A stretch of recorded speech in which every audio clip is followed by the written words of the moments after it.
హైదరాబాద్లో కాల్పులు కలకలం రేపాయి. Hyderabad south east DCP Chaitanya victory play గ్రౌండ్స్లో ఓ దొంగపై కాల్పులు జరిపారు.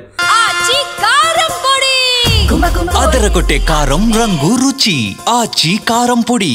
సిపి కార్యాలయంలో మీటింగ్ కు అటెండ్ అయి వస్తున్న డీసీపీ చైతన్య దగ్గర నుంచి ఓ దొంగ సెల్ ఫోన్ ను చోరీ చేసేందుకు యత్నించాడు. అయితే అతన్ని అడ్డుకోపోయిన డీసీపీని దొంగ నెట్టివేశాడు. కత్తి తీసుకుని డీసీపీపై ఆయన గన్మెన్ పై దాడికి యత్నించాడు.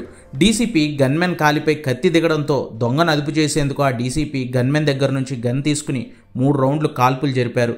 కాలుకి వీపుకి 3 చోట్ల దొంగకి గాయాలయ్యాయి. ఆ దొంగను నాంపల్లిలోని ఆసుపత్రికి తరలించి చికిత్స అందిస్తున్నారు. ఘటనా స్థలానికి చేరుకున్న పోలీసులు అక్కడి ఆధారాలను సేకరిస్తున్నారు.